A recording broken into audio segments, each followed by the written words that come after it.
नमस्कार दोस्तों, स्वागत है आप सभी का आपके अपने चैनल इन्फो कैप्सूल पर। तो आइए देखते हैं अभी तक की मुख्य खबरें।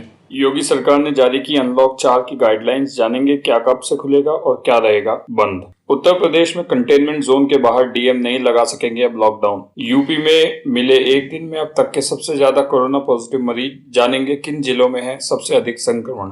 रिक्शा चालक, दिहाड़ी मजदूर और गरीब छात्रों को सस्ती दरों में किराए पर मकान दिलाएगी केंद्र सरकार। मुख्यमंत्री योगी आदित्यनाथ ने कहा है कि निर्धारित शुल्क से ज्यादा पैसे लेने वाले निजी अस्पतालों पर करेगी कार्रवाई।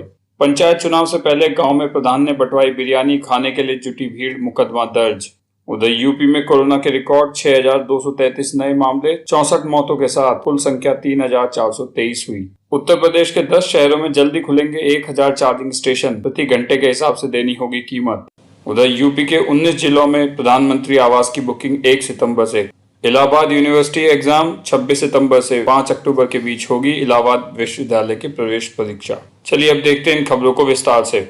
केंद्र सरकार के बाद अब योगी सरकार ने उत्तर प्रदेश के लिए अनलॉक 4 की गाइडलाइंस जारी कर दी हैं। इनमें अधिकांश केंद्र के दिशा निर्देशों का पालन किया गया है। उत्तर प्रदेश में भी 7 सितंबर से मेट्रो चल सकेगी। स्कूल कॉलेज 30 सितंबर तक बंद रहेंगे। मुख्य सचिव राजेंद्र कुमार तिवारी की ओर से इस संबंध में शासनादेश जारी कर दिया गया है। स्कूल कॉलेज बंद रहेंगे, लेकिन कुछ गतिविधियों की छूट होगी। सभी स्कूल कॉलेज व कोचिंग संस्थान 30 सितंबर तक बंद रहेंगे। 31 सितंबर से कंटेनमेंट जोन के बाहर के क्षेत्र में कक्षा 9 से 12वीं तक के छात्र शिक्षकों से परामर्श के लिए स्कूल कॉलेज जा सकेंगे। स्कूलों में 50% शिक्षक व कर्मचारियों को ऑनलाइन परामर्श के लिए बुलाया जा सकता है। हालांकि सभी सिनेमा हॉल, स्विमिंग पूल, मनोरंजन पार्क, थिएटर, सभागार तथा इस प्रकार के अन्य स्थान बंद रहेंगे। ओपन एयर थिएटर 21 सितंबर से खोले जा सकेंगे। राज्यों के बीच व राज्य के अंदर व्यक्तियों व माल के आवागमन पर कोई रोक नहीं होगी। उधर पैसेंजर ट्रेनों से आवागमन, घरेलू हवाई यात्राओं व विदेशों में फंसे भारतीय नागरिकों को छूट होगी।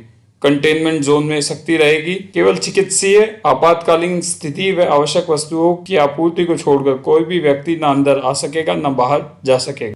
इसी तरह उत्तर प्रदेश में 21 सितंबर के बाद शादी समारोह व अंतिम संस्कार में अधिकतम 100 लोग शामिल हो सकेंगे। इतनी ही छूट राजनीतिक, सांस्कृतिक व धार्मिक आयोजनों के लिए मिलेगी।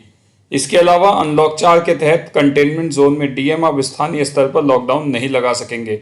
इसके साथ ही प्रदेश में शुक्रवार रात से सोमवार सुबह तक लागू साप्ताहिक बंदी आगे भी जारी रहेगी। उत्तर प्रदेश सरकार ने रविवार को कमोबेश केंद्र सरकार की गाइडलाइन के मुताबिक ही राज्य में अनलॉक 4 के संबंध में दिशा निर्देश जारी कर दिए हैं। लॉकडाउन केवल कंटेनमेंट जोन में 30 सितंबर तक लागू रहेगा।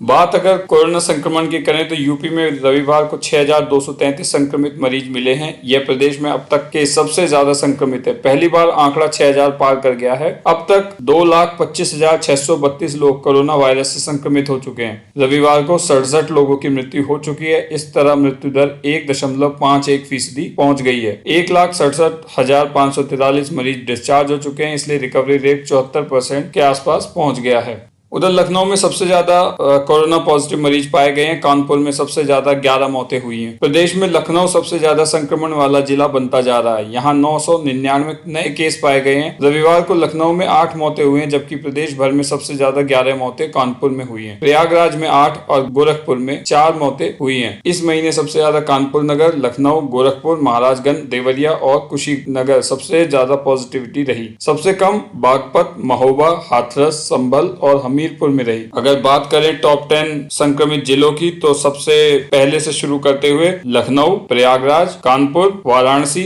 सहारनपुर, अलीगढ़, गाजियाबाद, मुरादाबाद, बरेली और बाराबंकी हैं। इसके बाद केंद्र सरकार की ओर से शुरू की गई अफोर्डेबल रेंटल हाउसिंग कॉम्प्लेक्स योजना के मकानों के आवंटन के लिए नियमावली तैयार होने लगी है। शासन ने प्रदेश के कई विकास प्राधिकरणों से मकानों के लिए लाभार्थियों के चयन तथा सत्यापन के बारे में सुझाव मांगे हैं। अफोर्डेबल रेंटल हाउसिंग कॉम्प्लेक्स योजना के तहत सरकार शहरों में रहने वाले गरीबों को किराए पर मकान देगी। मकानों का किराया काफी कम होगा। इन मकानों को रिक्शा चालक, सब्जी ठेला लगाने वाले लोगों व दिहाड़ी मजदूरों को दिया जाएगा। छात्रों को भी आवंटित किया जाएगा। मकान प्रभावशाली लोगों के पास ना जाने पाए, इसके लिए शासन ठोस योजना तैयार करने में लगा है। इसी कड़ी में पिछले हफ्ते शासन में बैठक हुई थी। विशेष सचिव आवास की अध्यक्षता में हुई बैठक में इसके लिए नियमावली बनाने पर बात हुई। जो मकान नहीं बिक रहे हैं उन्हें किराए पर देंगे। अफोर्डेबल रेंटल हाउसिंग कॉम्प्लेक्स योजना के तहत प्राधिकरण उन मकानों को गरीब मजदूरों को किराए पर देंगे जो लंबे समय से नहीं बिक रहे हैं और खाली पड़े हैं। इन्हें मामूली किराए पर आवंटित किया जाएगा। किराए के लिए नए मकान भी बनाए जाएंगे। इसके लिए 2 मॉडल तैयार किए गए हैं।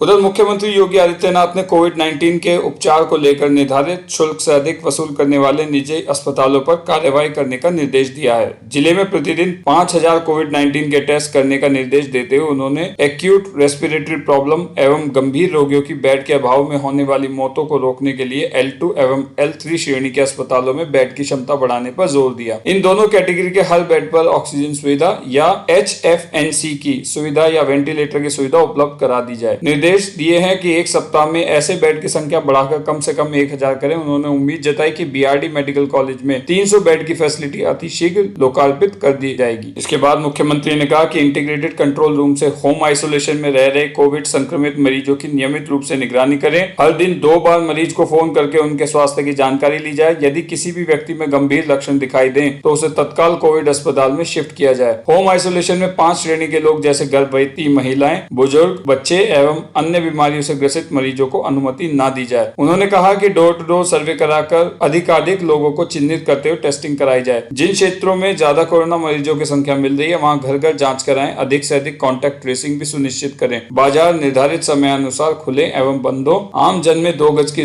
दूरी, मास्क लगाने आदि का व्यापक प्रचार प्रसार कराया जाए।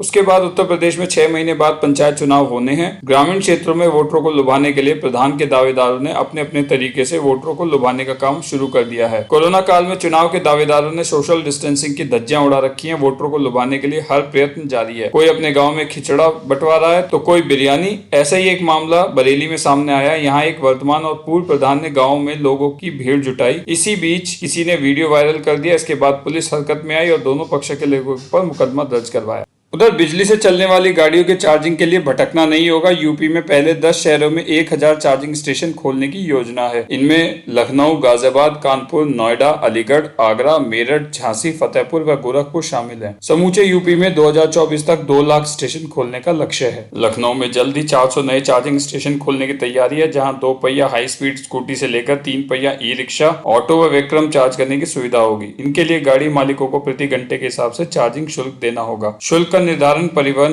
विभाग जल्द करेगा। लखनऊ में चार्जिंग स्टेशन शहर के सीमा, गैराज व पेट्रोल पंप के आसपास खोले जाएंगे। वर्तमान में इलेक्ट्रिक मोबिलिटी नीति के तहत दिल्ली में एक संस्था चार्जिंग स्टेशन खोलने का जिम्मा लिया है। उसी संस्था के प्रोजेक्ट पर यूपी में बिजली और सोलर से चार्जिंग स्टेशन खुलेंगे, जिसमें 25% की छूट के साथ 15 दिन में बिजली कनेक्शन देने की बात कही गई है। उत्तर प्रदेश आवास विकास परिषद ने प्रदेश के 19 शहरों में 3516 प्रधानमंत्री आवास योजना के मकानों की बुकिंग खोल दी है। 1 सितंबर से लोग इनकी बुकिंग करा सकेंगे। यह मकान गरीबों को केवल 3.5 लाख रुपए में मिलेंगे। सबसे ज्यादा मकानों के लिए लखनऊ में बुकिंग खोली गई है। यहाँ 816 मकानों के लिए पंजीकरण खुला है।